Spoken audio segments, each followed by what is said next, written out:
पण जमीन नसल्यामुळे घर बांधता येत नव्हतं।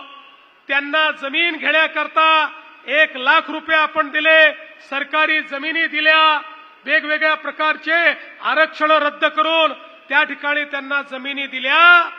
त्यामुळे त्यांना जमीनही मिळाली आणि घरही मिळालं। बंधू भगिनींनो, एखाद्याच्या जीवनामध्ये स्वतःचं घर मिळणं यापेक्षा मोठी अधिकारिता काही नसते। ते घर देण्याचं काम त्या ठिकाणी आपण केलेलं आहे। आणि आता तर बघा, आता ही जी यादी बनली, ही यादी बनल्यानंतर मागच्या वर्षी शिवराजजींनी पुन्हा सांगितलं, म्हणाले ये यादी भी थोड़ी पुरानी हो गई, कुछ लोग इसमें भी छूट गए होंगे। पुन्हा पोर्टल उघडलं, पुन्हा अर्ज मागवायला सांगितलंय। आता नव्याने अर्ज आमच्याकडे पुन्हा आले। आता शिवराजजींना म्हटलं, मामा जी और आपके भांजों के हमारे पास अर्जी आई है, अब उन भांजों का क्या करें।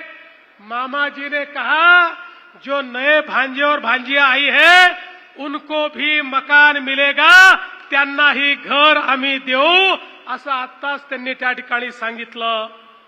आपलं जे स्वप्न आहे बेघर मुक्त महाराष्ट्र, महाराष्ट्रामध्ये एकही व्यक्ती या ठिकाणी बेघर राहणार नाही, सगळे पक्क्या घरामध्ये त्या ठिकाणी राहतील।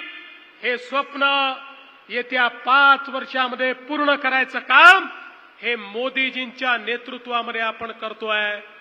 आणि एवढंच नाही तर माननीय शिवराजजींनी ग्रामविकास मंत्रालयाच्या माध्यमातून ग्रामीण रस्त्यांकरता मोठा निधी दिला। आजही 123 कोटी रुपये वेगवेगळ्या रस्त्यांकरता आपल्याला ते देतायत आणि वेगवेगळ्या योजनांच्या माध्यमातून अतिशय उत्तम काम या ठिकाणी चाललंय। ज्या लोकांनी प्रधानमंत्री आवास योजनेमध्ये उत्तम काम केलं, ते अधिकारी, ते जिल्हे, ते तालुके, ते गावं, ते विभाग, या सगळ्यांचं आपण अभिनंदन केलंय।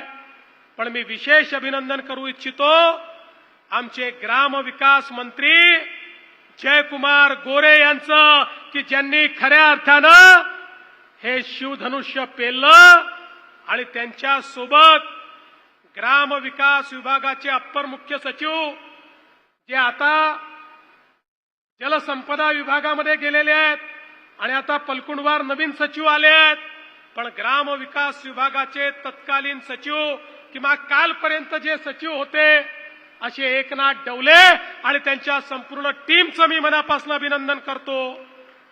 आता पलकुंडवार आपल्याकडे हे शिवधनुष्य आलेलं आहे, हे आता आपल्याला पेलायचं आहे। पुढच्या वर्षीचा कार्यक्रम आपल्या जबाबदारीवर आणि जयकुमार भाऊंच्या जबाबदारीवर या ठिकाणी आपण घेतलेला आहे। पण मला अतिशय आनंद आहे की राज्यात हा अतिशय सुंदर कार्यक्रम या ठिकाणी झाला।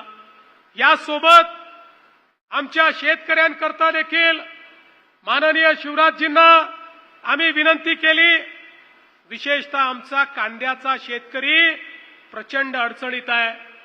अनेक शेतकरी कांद्याला 1 रुपया भाव मिळतोय म्हणून कांदे फेकून द्यायला निघाले आहेत आणि म्हणून शिवराजजींना मी सांगितलं, काय वाटेल ते करा, पण कांदा विकत घ्या। कांदा नाशिवंत आहे, कांदा याचं शेल्फ लाईफ खूप जास्त नाहीये, त्यामुळे त्याची खरेदी करून साठवणूक करून पुन्हा तो मार्केटमध्ये आणायचा, या सगळ्या गोष्टी अडचणीच्या असतात। पण तरी देखील आपल्या विनंतीला मान देऊन आजपासनं महाराष्ट्रामध्ये शिवराज सिंग चौहान साहेबांच्या नेतृत्वात, माननीय मोदीजींच्या नेतृत्वात 12 रुपये 35 पैशाने कांद्याची खरेदी सुरू होते। माझ्या कांदा उत्पादक शेतकऱ्याला देखील एक मोठा दिलासा या माध्यमातून या ठिकाणी प्राप्त होणार आहे। आणि अर्थातच सातारा जिल्ह्यात आल्यानंतर ऊसाच्या बद्दल बोललो नाही आणि साखर कारखानदारीबद्दल बोललो नाही, तर आमचे पालकमंत्री आणि आमचे राजे आमच्या हेलिकॉप्टरला उडूच देणार नाहीत।